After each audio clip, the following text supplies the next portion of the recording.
Et toi? T'as peur de quoi? Aujourd'hui, je veux qu'on parle d'un jeu. Et pas n'importe lequel. T'avais peur de quoi quand t'étais petit? Du noir? Des monstres sous ton lit?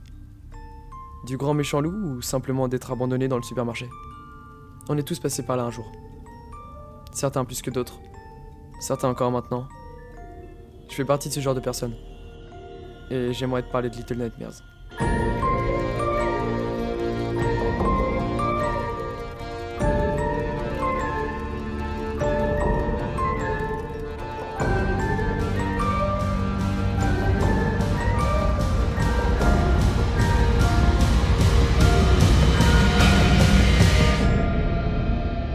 Ce jeu de plateforme, développé par le studio suédois Tarsier et édité par Bandai Namco, est un jeu solo dans lequel on incarne Six. Une enfant de 9 ans, minuscule, frêle. Elle est habillée, comme tu l'auras remarqué, d'un ciré jaune. Belle référence à ça, tu trouves pas? Au moins, ça pose les bases tout de suite. Elle est seule. Ou du moins, elle commence seule. Visiblement pas en état de parler, ou d'émettre ne serait-ce qu'un son. La seule chose qu'on puisse entendre d'elle, c'est ça. Ce cri de stupeur. Il représente bien l'aventure que tu vas vivre. Parce que ouais, il va aller chercher dans tes peurs les plus profondes. Ici, tu te trouves dans l'antre. Une station balnéaire absolument gigantesque au beau milieu de l'océan. Et non, ici, on n'est pas à Rapture. On est plus dans le château ambulant. Une structure métallique quasi vivante. Avec ses boyaux, ses secrets et sa magie. Ses habitants? Des êtres plus laids et terrifiants les uns des autres. Des frères bouchers, passionnés par leur travail, mais voulant te dévorer, hurlant et gémissant dès qu'ils t'aperçoivent.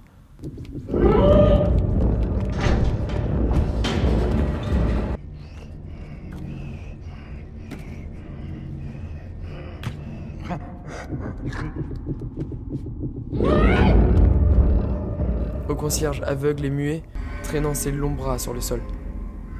Lentement. Très lentement. Ou encore des invités, arrivant en bateau du continent pour passer un bon moment et manger, ou plutôt dévorer et engloutir sans jamais s'arrêter. Ça te rappelle rien? Genre une œuvre d'un certain Hayao Miyazaki? Une image de porc peut-être? Sauf qu'à la différence des créatures des bains de Yubaba, ici c'est le chaos. Et absolument tout veut ta mort. Tout est magnifiquement bien réalisé. De la création des personnages, à l'ambiance globale, très burtonesque, ou encore de ce qu'a pu faire Jean-Pierre Jeunet avec La Cité des Enfants Perdus, pour ne parler que de cinéma. En même temps, t'es sur ma chaîne, non? Étonnant comme clin d'œil. Sachant que ce jeu est lié aux peurs d'enfance. On y retrouve absolument tout. Monstres, qu'ils soient cachés dans le placard ou sous ton lit. Obscurité. Parce que oui, la peur du noir est sans doute la plus présente dans ce jeu. Autant pour s'amuser avec les perspectives que pour le travail sonore, qui est vraiment poussé au maximum.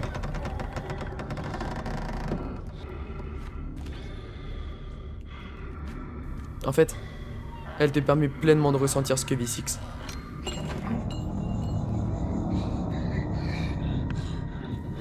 Le nombre de bouffées de chaleur que j'ai pu avoir à certains moments.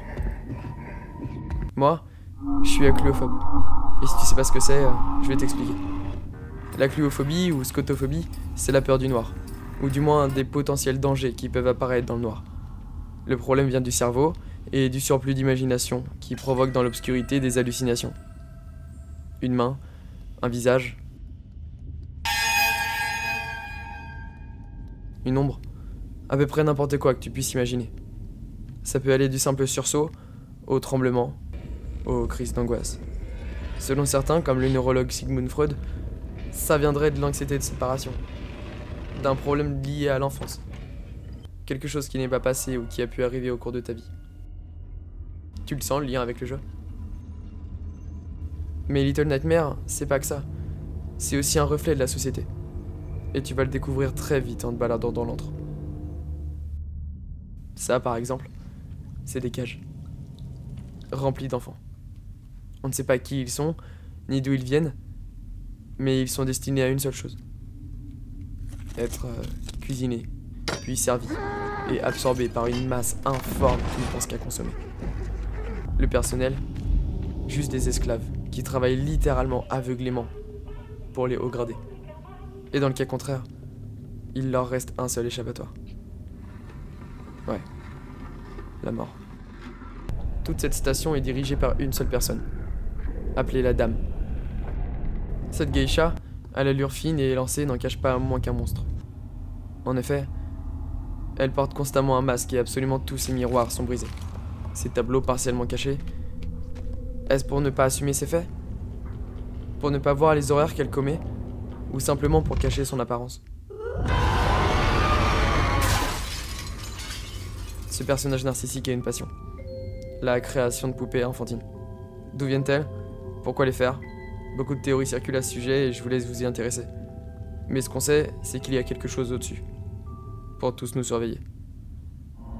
Cet œil récurrent au jeu, c'est celui de l'omniprésence. Un regard porté constamment sur ce qui nous entoure, un œil qui t'observe dans tes moindres faits et gestes.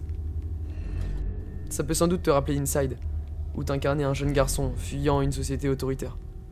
Un peu comme la nôtre finalement. Mais j'aimerais terminer avec Six. Tout au long de son périple, elle va être affamée, terrorisée et seule. Même si elle pouvait manger, elle s'y refuse. Et on comprend pourquoi. Pourtant, au fur et à mesure, on verra que ces crises la pousseront à se transformer, à devenir quelqu'un d'autre. Et finir par devenir ce qu'elle combattait. Remplie de rage et de vengeance, elle va se lever contre cette société pourrie et renverser toute la situation. Elle aura vaincu ses peurs, tué ses démons, et grandi. Parce qu'au final, être un enfant dans une société pareille, c'est pas une vie.